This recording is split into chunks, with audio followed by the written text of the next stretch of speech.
Quando eu estava com ele, eu disse, um irmão me contou. Esse irmão disse que quando John Quixo se levanta para orar às 3 da manhã, ou 2 da manhã, certo?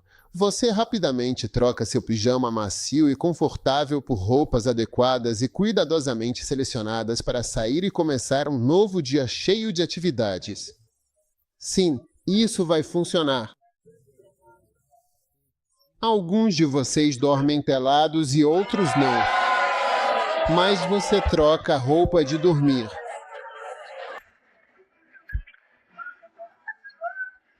Você está comigo? Coloca a roupa de sair. E aí vai para o canto da casa onde ele reza. E então ele ora. Vai dar certo. Quero dizer, por isso eu só queria conhecer algumas pessoas que já foram trabalhar bem cedo, de manhã, no inverno. Não é pouca coisa. Não é brincadeira. Se tem neve, se tem gelo, se está muito frio, está completamente escuro. Então, acordar muito antes do amanhecer não é nada fácil, especialmente nessas condições de inverno. Por isso eu falo dos sofrimentos da oração. Número 2. A Bíblia diz, e Jesus continuou a noite toda em profunda oração. Ele passou a noite toda em oração e aconteceu. Lucas 6. 12. Que naqueles dias, ele saiu para o monte para orar e continuou a noite toda em oração. Este é outro sofrimento difícil, ficar em oração a noite toda. Ei, você quer dormir?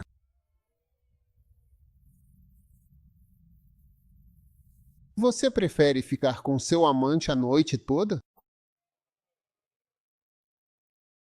A noite toda, sim, claro. As prostitutas geralmente cobram um preço específico por seus serviços. Mas eles têm um cronograma? Sim, não. Estou lhe dizendo que eles têm uma agenda pela qual são pagos. Realmente não sei. Mas, se não me engano, existe um tempo ou elas têm um período de tempo. Não sei. Quero dizer, aqueles de vocês que estão aqui presentes agora podem nos dizer, bom, se existe, quanto se cobra aproximadamente por esse tipo de serviço em geral? Na experiência de vocês? Silêncio. Escutem, sentem-se. Mas o valor cobrado pela noite é significativamente diferente do valor cobrado por uma sessão individual, que será, não sei, hoje é o dia. Quem sabe, me diga.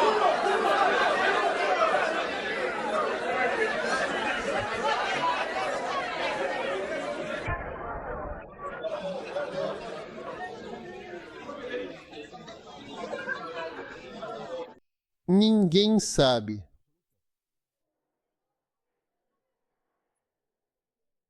Quanto tempo dura 80 a noite toda? Não. Não tem cobranças diferentes. 5 dólares, 5 libras, 10 libras, 20 libras, 50 libras. Depende. Depende do que. Mas cada noite é diferente. Por favor, escute. Ou você vai se surpreender ao saber que está perdendo algo por gritar demais. Agora, fazer algo à noite toda é muito diferente de fazer durante 30 minutos. É um nível de trabalho diferente. Por isso, a prostituta até cobra mais para trabalhar a noite inteira. Então você olha para os pastores e para as pessoas que dizem que querem trabalhar para Deus e não são capazes de sofrer. Orar é uma forma de sofrimento. Orar é uma forma de sofrimento. Você está me ouvindo? Então, ore a noite toda. Essas são parte dos sofrimentos de Cristo. E eu estou te mostrando 4. O próximo, em Mateus 26. Você vê que Jesus foi ao jardim do Getsemane para orar? E lá estava ele gemendo e estava sob muita pressão. E foi além. Bem, esse é o próximo versículo, certo? Ele levou consigo Pedro e começou a se entristecer e a ficar muito angustiado. Por que alguém estaria triste e angustiado? Porque ali, e ele ficou orando durante 3 horas, começou a se entristecer e a ficar muito angustiado. O próximo versículo, e lhes disse: minha alma está profundamente triste até a morte. É como se a experiência que estou tendo fosse quase como se eu estivesse morto. E ele ia orar. Então, a oração é uma forma de sofrimento pela qual muitas pessoas simplesmente não estão preparadas para passar. E é por isso que temos tantos pastores nomeados que não oram, que só passaram em provas de leão, tá de megas igreja, e estão sentados ali achando que são pastores. Quando o trabalho de um pastor está em Atos 6:4, nós nos dedicaremos à oração e ao ministério da palavra. Eles não estão se dedicando à oração, o que significa que você está se entregando a uma forma de sofrimento.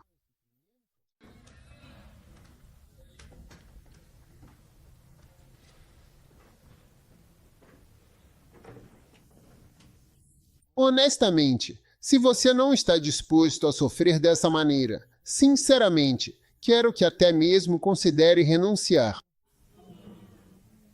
Você deve estar disposto a sofrer algo por Jesus. Então eu te mostrei isso 3 vezes e você pode ver que em cada uma delas, seja levantando muito cedo antes do amanhecer, ou se for orar a noite toda, ou se for orar até mesmo por 3 horas. Tão doloroso que esse parecia ter sido pior. Por que o outro não sofreu tanto a ponto de eu quase sentir que ele está morrendo? Número 4. Em Mateus capítulo 4, Jesus foi conduzido pelo Espírito ao deserto. Um lugar de oração. Oração no deserto. Uma oração bem feita. Oração no deserto. Uma oração realmente bem feita. Oração bem feita. Uma oração que agrada a Deus, aleluia, para ser tentado pelo diabo, foi provado no tempo de oração. Foi provado no tempo de oração.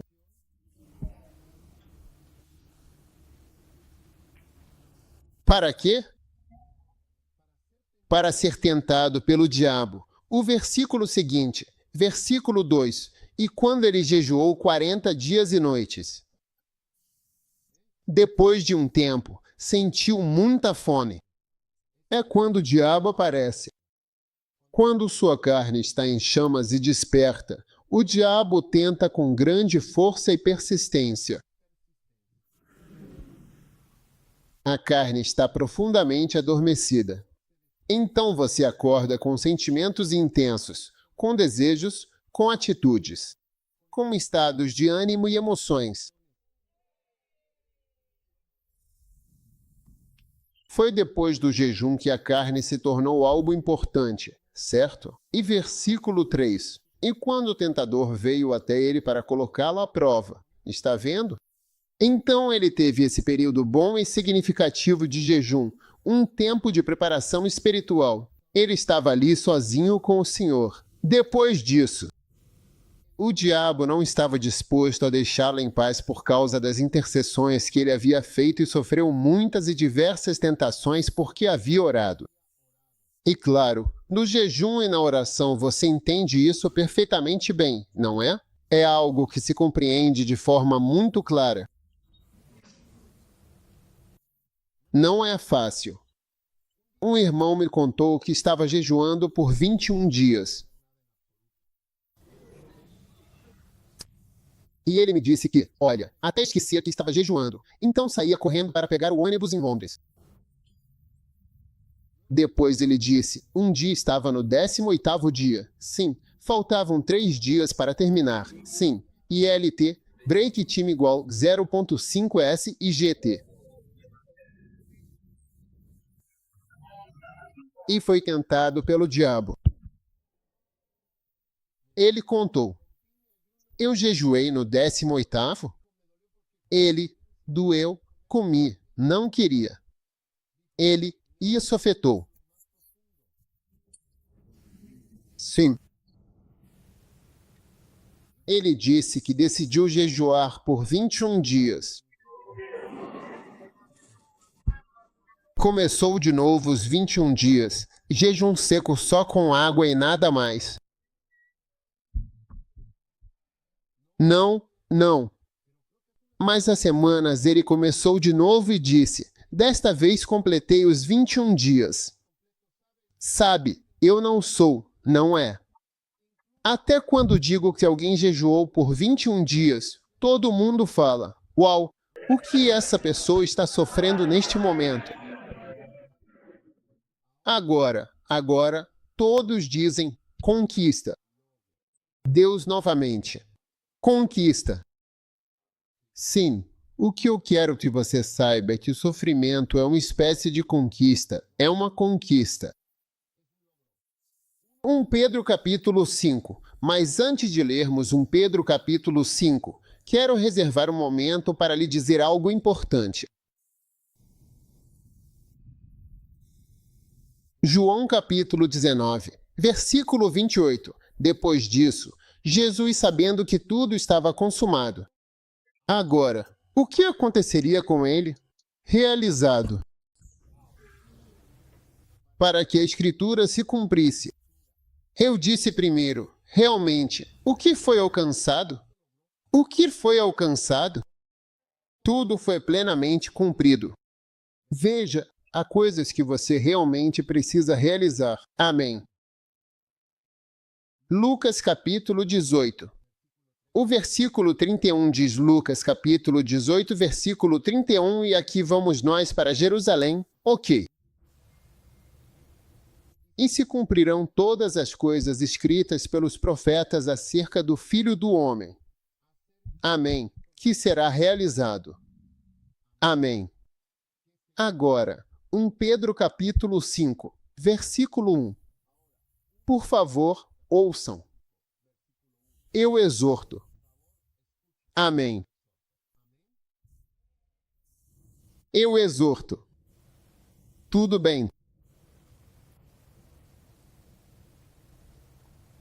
Os anciãos que estão entre vocês, que também são anciãos, e uma testemunha dos sofrimentos de Cristo.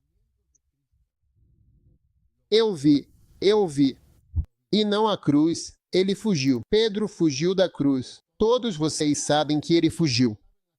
Pedro não estava na cruz. Pedro estava na cruz, ele fugiu.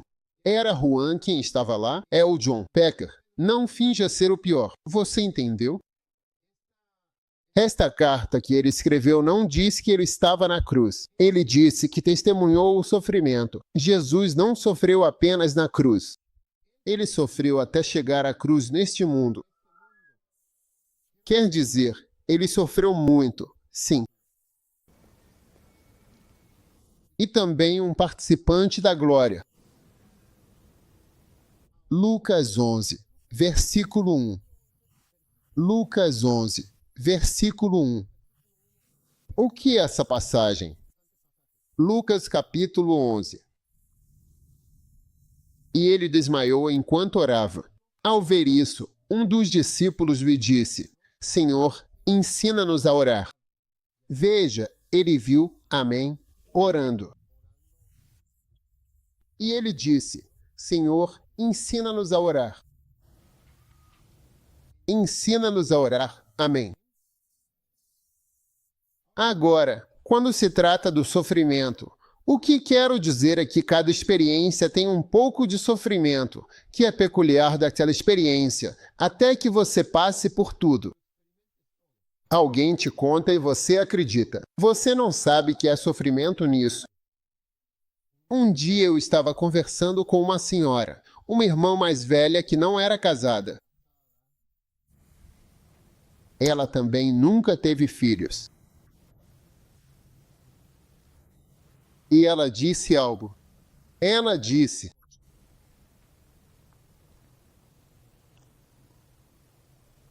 Eu tenho uma experiência por não ser casada. Veja, ela disse, na verdade não é o que você pensa que me faz não ser feliz, disse ela. Porque sempre parecia que ela não era feliz por não ser casada, entende? Então eu pensava, talvez ela não seja casada porque não é feliz, porque talvez ela não tenha alguém com quem ter relações sexuais ou não tenha um filho. Ou ela disse, não é isso. O que é? Disse ela, é que ninguém quis que eu estivesse com eles. Ninguém me quis. Ela disse, tem um sentimento que eu tenho e ninguém me quis. Que eu estivesse em casa com eles, ou ninguém quis que eu ficasse em casa. Você está me ouvindo?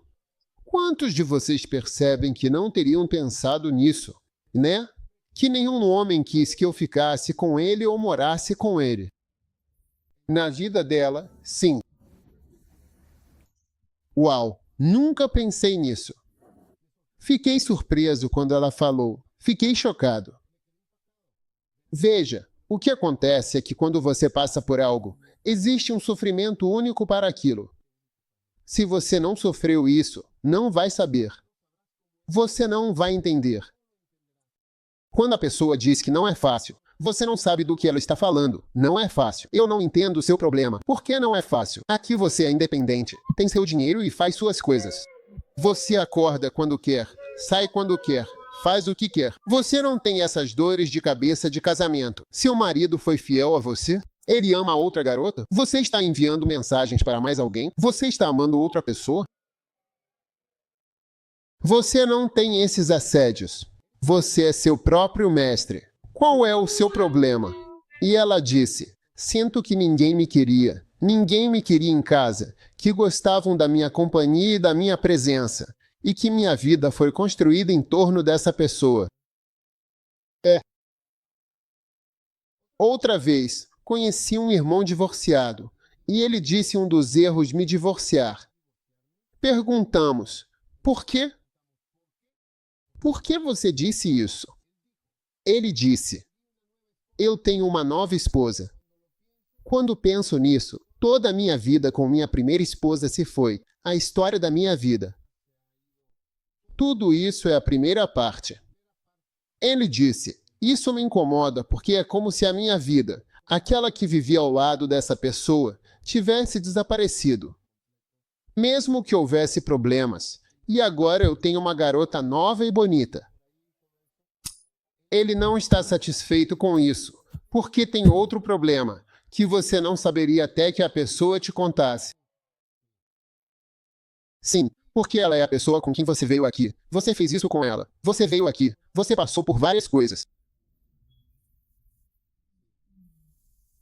Ele estava lá com sua nova esposa e disse a ela, eu me arrependo de ter me casado novamente. Sua nova esposa ouvia tudo. Oh, is what you mean now? That makes a lot more sense, Tony. Então há sofrimentos peculiares. Você está comigo. Quando se trata de coisas diferentes e quando se trata da oração. Existem sofrimentos peculiares que você experimenta. Por isso que alguns de vocês querem rezar pelos sofrimentos da oração. O que é isso? Do que você está falando? Os sofrimentos da oração? Não entendo do que você está falando. O que você quer dizer com sofrimentos da oração? Nunca soube que havia sofrimentos na oração. Sim, não te culpo. Você não ora muito. Não te culpo porque você não ora muito.